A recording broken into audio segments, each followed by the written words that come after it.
Okay, so Todd asked me today how I plotted the route here on my map. This is a video I was showing that showed where I was going to ride the unicycle yesterday. So I want to give a quick demo, and just so you know, I'm not a professional at this. Matter of fact, I'm not even very good at it. I just kind of stumble my way through it. So that'll probably happen while I'm showing you the demo. So what I do is I go to Google Maps. I've signed in. You have to be logged in. As you create the maps, it saves it to Google Drive automatically, so you can open them later. Um, so once you're logged in, I'm going to go over here to the menu. I'm going to say My Maps. You'll see two that I've already got saved. I'm going to go down here and create a new one. Then I'm going to select where I want to do this ride. I'm going to go ahead and say Folsom, California, which is a place I tend to ride quite a bit. So here's Folsom. Here's Folsom Lake. We'll zoom in. Now for starters, you can pick the type of map you want to show. So here's a standard map showing now. Of course, you can get the satellite view and you can get the elevations view. Now Todd asked about distances and elevations. I don't know of a real simple way of finding those. After I create a map, I can measure it and I'll show you how that's done. It's kind of clumsy, but at least it works. Gives me an idea of how far I'm riding. So we'll go in here.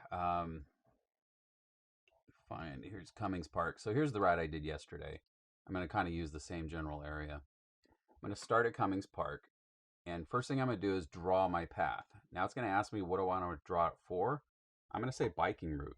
And the benefit of that is once I click it and then I place my first point, you'll see here all these dark green lines. These are all bicycle paths. They're only for walking and bicycles. They are not allowed cars. So if I don't want to be around traffic, I can just stay on all those dark green lines and never run into a car. So then as I go along, as you can see what's happening here, I'm just moving my mouse. I'm not clicking or anything, and it's following the paths.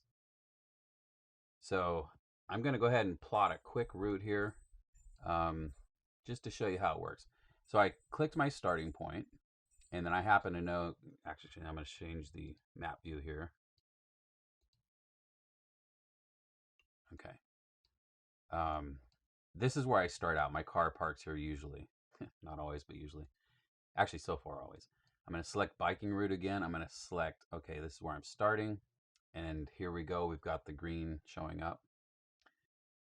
These are the bike trails.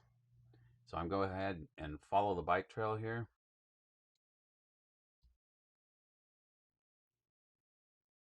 I'm going to zoom out a little bit so it's a little bit easier to see. I'm going to come up this way. I'm going to go over here. Now, I wanted that to happen. So what happened was I want to go around this bike trail, but I'd like to cross over the road here, come back down the road here and come back. And as you can see, it's automatically snapping to the quickest trail. And I don't want that. So what I'm going to do is I'm going to go ahead and do this trail that I want to ride. And because it's going to snap right here on me, once I change things, I'm going to go ahead and place a point here. So I'm just going to click once. It's placed a point. Now I can continue on. It'll go ahead and snap where I want it now. And if you ever have a jump where you don't want it, just place a point real quick. Then when you get back to where you want to be, I'm going to zoom back in here. Let's say I want to ride over here to the basketball court.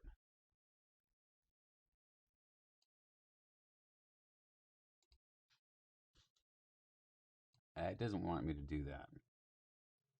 Okay, well, I guess I can come back to here. And I will double click. And that puts the finish point. So you have to double click. That'll save that path. So here's the path that we're going to take. It's the blue line. It's been saved. I can go ahead and rename it. I'm going to say EUC. Whoa. EUC ride. Save that. Now that layer has been saved as EUC ride. I'm going to go ahead and close or delete this layer. So I've only got one layer on my map just to clean it up a little bit. Yes, OCD. Okay, so now it's been saved. So now if I go to Google Maps, I can actually see that map now. I'm going to refresh, and you'll see this new untitled map here, which I guess I can change the title on it. If I select that, I'm now in Google Maps, not in edit mode, but just in Google Maps. So I'll go to Earth, and now I can mess around in here. I'm going to go back to the editing because the other question was how to measure. So what you do is you use the little measuring tool here. and you just click points. So I'm going to start at A.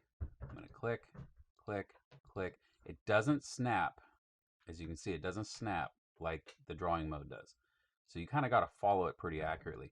And what I do is, because I'm on an electric unicycle and I do not want to run out of battery, I overkill a little bit. So I'll jump a little past my turns, give myself a little extra distance. That also makes up for little turns in the roads that I'm not getting because I'm not zoomed in close enough right now. I can zoom in closer if I want. And again, I'm just using the scroll wheel on my mouse to do that. As you can see, I'm placing a bunch of points. Whoops.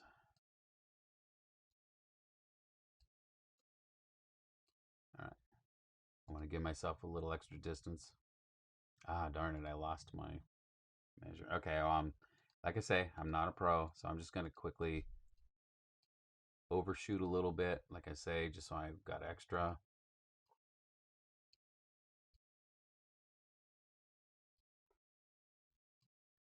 And you can see it's calculating the mileage as I go. Now the scrolling is happening automatic. Just as I go past the edges, it scrolls for me. Come back here and we'll stop at B. So you can see that ride right there is 1.32 miles at that point. I don't believe the measurements stay on the screen. I believe once you do something else, they're done. Let me check. I'm going to double click. Oh, it did finish. Okay. So the total of that area I just clicked was 1.32 miles. So that gives you an idea of how much battery you're going to have. You know, I can get basically 17 miles out of mine if I run it completely dry. So I would never plot a 17-mile path. I would plot, 12 to 15, somewhere in there. So anyways, that's basically how you do it. If you have any questions, holler and have fun.